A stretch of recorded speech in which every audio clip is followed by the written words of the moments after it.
Assalamualaikum warahmatullahi wabarakatuh. Selamat siang para mahasiswa, khususnya mahasiswa bimbingan skripsi program studi pendidikan guru PAUD Universitas IFET yang kami cintai. Karena ada beberapa kesalahan pada saat menulis proposal pada bab 1, maka hari ini saya berupaya mencoba untuk membantu Anda untuk membuat tutorial bagaimana membuat bab 1, yaitu pendahuluan yang isinya adalah latar belakang masalah. Harapan saya setelah Anda melihat video ini, Anda akan mampu membuat latar belakang masalah, membuat bab 1 dengan baik dan benar. Oleh karena itu Anda harus menyimak baik-baik video ini. Bab 1 pada prinsipnya adalah tentang latar belakang masalah, yaitu mengungkap tentang apa permasalahan yang terjadi di lapangan, dan bukan sebuah teori dari buku, dari internet, atau dari undang-undang, atau di tempat yang lain. Real di lapangan. Yang kedua, prinsipnya adalah apa yang terjadi di lapangan, yaitu dari hasil observasi di lapangan, kapan dilaksanakan observasi, bagaimana caranya, dan apa saja yang dilihat, apa saja yang diamati, apa saja dirasakan pada saat observasi. Itulah yang ditulis, bukan dari buku. Sekali lagi, bukan dari buku. Apabila sebuah buku atau sebuah teori atau sebuah undang-undang diperlukan dalam menulis latar belakang masalah, itu sebagai penguat apa yang ditemukan di lapangan. Jadi tidak sebaliknya. Apa yang ditulis di lapangan bisa dikonfrontir dengan buku, dengan teori, atau dengan internet. Namun kuncinya adalah Anda telah menemukan sesuatu apa masalah yang akan Anda teliti di lapangan.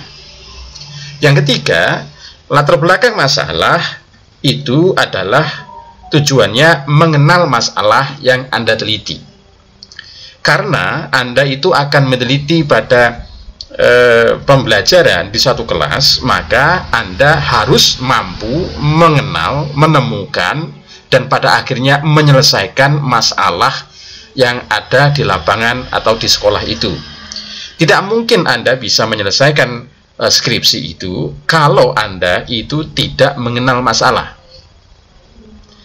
Bagaimana mungkin skripsi itu diselesaikan kalau masalahnya tidak ada?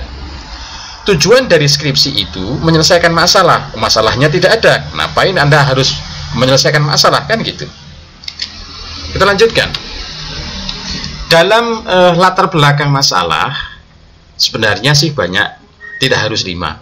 Tapi dalam skripsi ini minimal ada 5 sajalah yang Anda tulis dalam latar belakang masalah.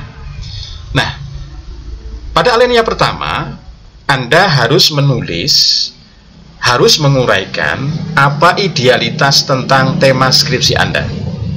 Apa yang menjadi harapan, apa yang menjadi cita-cita sesuai tema yang Anda ambil. Anda sebagai guru, pasti Anda punya cita-cita, pasti Anda punya harapan tentang capaian pembelajaran pada kelas yang Anda teliti itu seperti apa. Anda pengen ini, Anda pengen ini, pengen ini pada anak itu. Tuliskan semua. Yang kedua, apa yang menjadi harapan masa depan, masa mendatang tentang tema yang kamu pilih. Satu contoh, misalnya tema skripsi Anda itu tentang kemampuan sains pada anak TK. Maka yang Anda tulis adalah capaian pembelajaran kemampuan sains pada anak TK. Anda tulis seperti apa sih yang kamu harapkan, yang Anda inginkan, capaian pembelajaran kemampuan sains pada anak TK itu. Bukan bukan menulis tentang pendidikan, bukan menulis tentang undang-undang, bukan menulis anak TK, tapi Anda menulis harapan Anda tentang kemampuan sains pada anak TK. Jadi lebih spesifik, kemampuan sains pada anak TK, bukan tentang anak TK. Banyak hal yang salah. Contohnya, masa anak TK adalah golden age ini. Anda temanya bukan tentang anak TK, temanya adalah tentang kemampuan sains anak TK.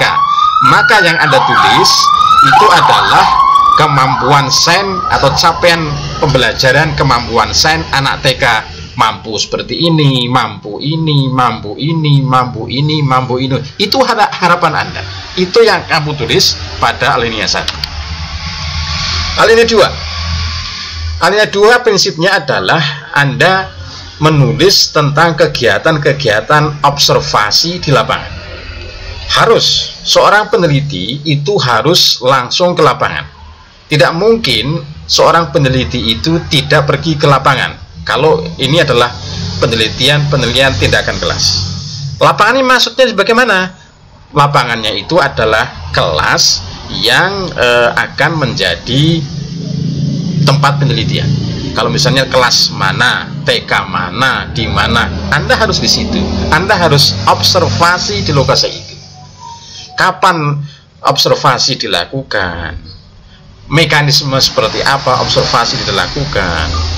Terus kemudian apa saja yang ditemukan di lapangan pada saat observasi, apa saja yang didengar, apa saja yang dirasakan pada saat observasi di lapangan. Itulah yang Anda tulis pada alinea 2, yaitu menguraikan tentang apa yang Anda lihat di lapangan, realitas yang sebenarnya terjadi saat ini, yaitu masalah-masalah yang kamu anggap tidak ideal, yang bertolak belakang dengan harapan kamu, yang bertolak belakang dengan cita-cita Anda yang Anda tulis pada alinea pertama tadi. Alinea pertama. Tadi kan pada alinea pertama Anda menginginkan anak TK kemampuan sainsnya harus seperti ini, pengen seperti ini, pengen seperti ini. Kalau diajar siswanya semangat semuanya, hasilnya maksimal. Nah, pada saat observasi di lapangan, Anda menemukan ternyata kalau diajar siswanya tidak begitu tertarik, hasilnya tidak maksimal. Itu real di lapangan, dan itulah yang Anda tulis pada alinea kedua. Alinea ketiga sekarang.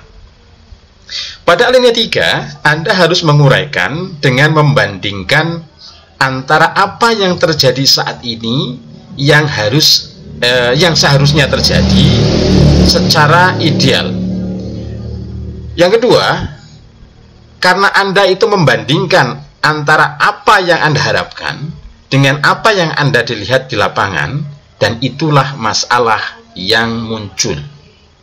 Dan ini adalah harus muncul. Tadi saya bilang, masalah penelitian itu harus muncul. Kalau masalah itu muncul, maka nanti ada tahapan, ada rencana untuk menyelesaikan masalah. Dan itu adalah tujuan dari skripsi.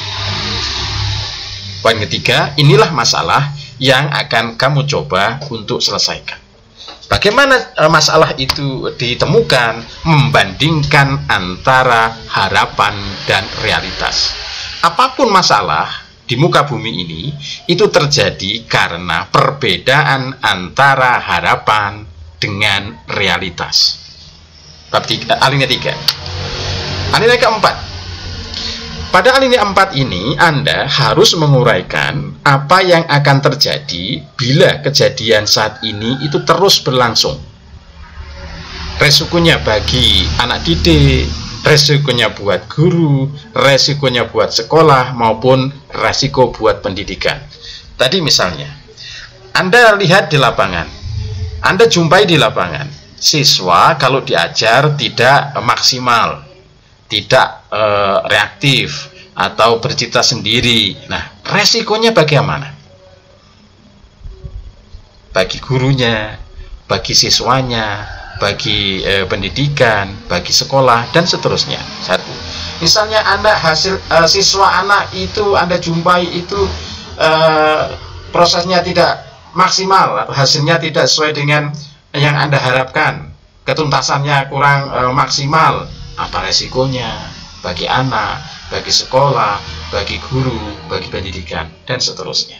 Itu alinea 4. Kemudian alinea kelima adalah Anda menguraikan pentingnya penelitian Anda dalam menyelesaikan permasalahan-permasalahan yang telah disebutkan di atas. Tadi kan Anda menemukan masalah-masalah, masalah ini, masalah ini, masalah ini, masalah ini, 1, 2, 3, 4, dan seterusnya. Nah, pada alinea kelima inilah maka Anda menawarkan sebuah solusi untuk menyelesaikan masalah-masalah yang sudah ditulis itu. Itulah alinea kelima. Selanjutnya, setelah latar belakang masalah untuk A, kemudian yang B adalah identifikasi masalah. Identifikasi masalah adalah rangkuman dari latar belakang masalah. Isinya harus nyambung, karena ini adalah rangkuman. Apa yang dirangkum itu kan harus nyambung dengan sebelumnya, dengan latar belakang masalah kan. Nah, apabila tadi latar belakang masalah itu ada 5 alinea, maka identifikasi masalah juga harus ada 5 poin. Poin yang pertama itu harus nyambung dengan alinea yang pertama pada latar belakang masalah. Nomor 2 harus nyambung dengan alinea kedua pada latar belakang masalah, dan seterusnya. Akan salah ketika identifikasi masalah itu tidak nyambung dengan latar belakang masalah, poin-poinnya. Kenapa? Daripada kita itu membaca latar belakang masalah yang beberapa halaman, orang akan nyaman ketika hanya membaca identifikasi masalah saja atau rangkumannya saja, biar cepat tapi maksudnya itu tersampaikan. Kemudian yang C, batasan masalah adalah karena terdapat keterbatasan dari mahasiswa dalam meneliti. Itu kan Anda pasti ada keterbatasan, baik waktu karena Anda harus cepat-cepat selesai, tenaga pasti ada terbatas, keuangan dan sebagainya. Maka kelima poin tadi yang ada dalam identifikasi masalah, ada dalam identifikasi masalah tadi tidak semua diteliti, maka ada poin yang tidak diteliti. Contohnya poin 4 dan 5, sehingga batasan masalahnya hanya terdiri dari 3 poin saja, yaitu misalnya poin 1 harus nyambung dengan di atasnya, poin 2 harus nyambung dengan identifikasi masalah yang sebelumnya, poin 3 harus nyambung dengan identifikasi masalah dengan nomor 3. Poin 4 dan 5 tidak, karena apa? Ada batasan masalah dari 5 menjadi 3, itu contoh. Bisa saja dari 5 ke 4, tidak ada masalah, terserah mahasiswa. Tapi intinya adalah batasan masalah itu poinnya lebih sedikit dibandingkan dengan identifikasi masalah.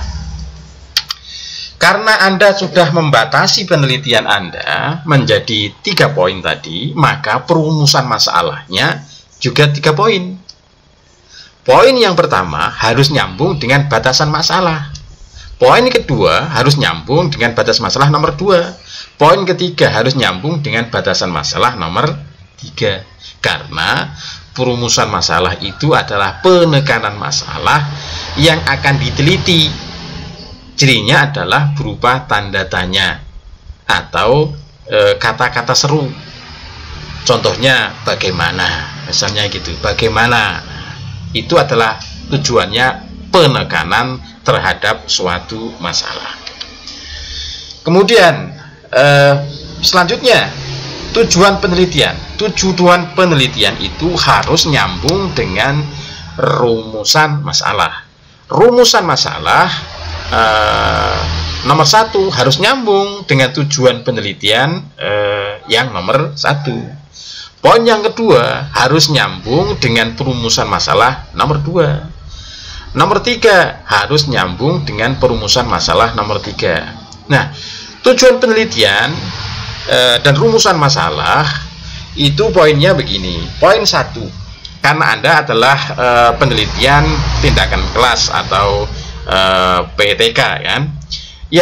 Poin yang pertama kuncinya adalah Anda mengetahui, di sini ada tujuannya, mengetahui proses pembelajaran selama ini, gitu ya. Artinya belum ada tindakan. Ibarat orang pergi ke dokter, langkah awal yang dilakukan dokter itu mengetahui permasalahan yang real yang selama ini terjadi. Maka tujuan penelitian yang pertama, poin yang pertama itu adalah mengetahui proses pembelajaran. Contohnya misalnya adalah sains pada TK mana. Artinya poin 1 itu belum dikasih tindakan, masih secara apa adanya, belum ada tindakan. Mengetahui proses pembelajaran sains pada TK ini. Artinya di situ kan yang Anda anggap belum maksimal tadi. Poin yang kedua yaitu mengetahui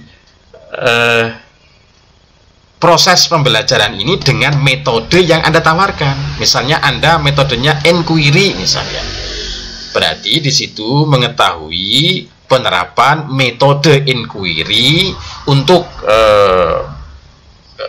kelas ini pada TK ini, misalnya begitu. Poin yang ketiga itu Anda efektif dan tidaknya proses inquiry pada kelas ini, TK ini, atau mengetahui efektivitas penerapan metode inquiry pada TK ini gitu. Jadi poinnya berurutan. 1, sekali lagi, 1 itu mengetahui proses pembelajaran dan belum diterapkan dengan metode. 1 masih murni. Yang kedua, penerapan metode yang Anda tawarkan. Poin yang ketiga, efektivitas atau mengetahui efektivitas penerapan metode yang Anda tawarkan tadi, efektif atau tidak. Lah nanti efektif dan tidaknya itu kan dalam persentase. Itulah para mahasiswa yang sekiranya dapat Anda ambil manfaatnya dalam menulis bab 1, yaitu latar belakang masalah. Terima kasih atas perhatiannya. Wassalamualaikum warahmatullahi wabarakatuh.